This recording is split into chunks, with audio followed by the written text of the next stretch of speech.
नमस्कार दोस्तों, मैं हूं डॉक्टर एम के साहू। केस सीरीज में आज हम लेकर के आए एक ऐसा केस जिसको एक नहीं बल्कि मल्टीपल डिसऑर्डर्स थे।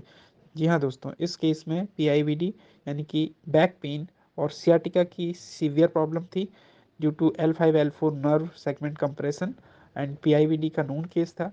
दोनों साइडेड बहुत साइडेड सियाटिका था मरीज को, जिसकी वजह से वह चल नहीं पाती थी। चलने से पैर भारी होने लगते थे, पैरों में झुंझुनी सुन्नपन आने लगता था और कमर में बहुत दर्द की वजह से आगे वो स्टेप्स नहीं ले पाती थी। साथ ही साथ इनको मेंस्ट्रुअल प्रॉब्लम थी, मीनोरेजिया था, मेंसेस कई दिनों तक बंद नहीं होता था और प्रोफ्यूज ब्लीडिंग की वजह से इनको हो गया था severe anaemia. The haemoglobin was approximate 6 gram percentage at the time of treatment. So दोस्तों, हमेशा की तरह इस केस की भी टोटलिटी बना करके पूरे केस को अच्छे से स्टडी किया गया। स्टडी करने के बाद में जो बेस्ट सेलेक्टेड होम्योपैथिक रेमेडी इन पेशेंट को दी गई, उस पेशेंट को बहुत जल्द फ़ायदा मिलने लगा। विद इन 1 मंथ पेशेंट हमारे पास चल कर के आने लगी, जो कि पहले किसी सहारे से चल पाती थी या उनको 2 असिस्टेंट चाहिए पड़ते थे चलने के लिए। धीरे धीरे वो चलने लगी, पेशेंट अपनी जॉब में जा पा रही थी और उनका मीनोरेजिया भी लगभग लगभग ख़त्म हो गया था। साथ ही साथ पेशेंट का हीमोग्लोबिन भी इम्प्रूव करने लगा, जो कि 6 से बढ़ कर के लगभग 10 के अराउंड हो गया था। दोस्तों, एक लंबा फॉलोअप इस पेशेंट केस में देखा गया, चूँकि पीआईवीडी का केस था, नर्व कंप्रेशन का केस था, लेकिन लगभग 1 साल के लॉन्ग फॉलोअप में भी कोई किसी प्रकार का दर्द फिर से रिलैप्स या रीअपीयर नहीं हुआ। दोस्तों, इस केस में सिर्फ़ और सिर्फ़ होम्योपैथिक दवाओं का इस्तेमाल किया गया, किसी भी प्रकार की पेन किलर, इंजेक्शंस वगैरह पेशेंट को रिक्वायर्ड नहीं हुए। साथ ही साथ इस पेशेंट को जितने भी डिसऑर्डर्स थे, वो सभी इसी कंसल्टेशन में सिलेक्टेड रेमेडीज़ के द्वारा समाधान किया गया। ऐसे ही और केसेस देखने के लिए हमें लाइक और सब्सक्राइब ज़रूर करें दोस्तों, और आगे इस पेशेंट का टेस्टिमोनियल ज़रूर देखें कि किस अवस्था में हमारे पास आई थी और ट्रीटमेंट के बाद में उनको क्या फ़ायदा मिला। बताओ, क्या नाम है आपका?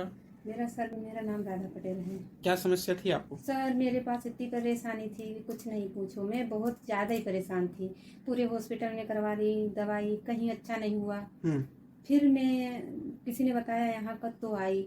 मैं चल नहीं पाती थी, घर की चौखट तक नहीं चढ़ पाती थी। अच्छा। और मेरे कमर की ये रीढ़ डॉक्टर बोले कि दबी है, तुम्हें हमेशा गोली दवाई खाना पड़ेगा। डॉक्टर के जाती थी तो वो 800 की दवाई दे देते थे, 4 दिन का या 8 दिन का जो दे देते थे। उसी को जब तक खाऊं तो ठीक रहा, नहीं फिर से वैसे होता था।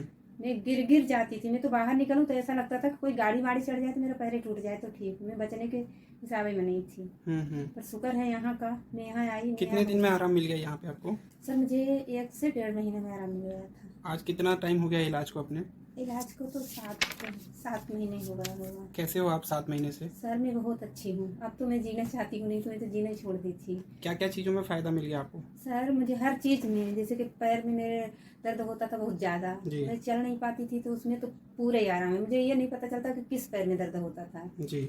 और जो चक्कर आते थे उसमें भी। और डॉक्टर बताया कि तुम्हारे पेट में ऐसी प्रॉब्लम है, पीरियड में ऐसी प्रॉब्लम है कि तुम साल भर जियोगी, इसके बाद मर जाओगी। कौन बोला था सर? ऐसा डॉक्टर बोले थे।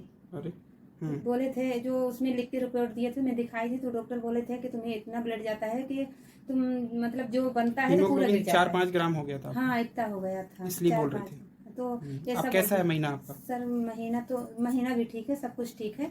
थोड़ी थोड़ी प्रॉब्लम होती है, कभी कभार जैसे पीरियड आई तो चक्कर आने लगता है। बाकी वैसे तो मैं ठीक हूँ। चलिए, कैसा लग रहा है आपको अब? अभी अच्छा लग रहा है सर। अब तो मैं ड्यूटी भी कर लेती हूँ, जो कि घर से नहीं निकल पाती थी तो मैं ड्यूटी करी। अभी भी जाती हूँ वर्धमान कंपनी में ड्यूटी करने। बहुत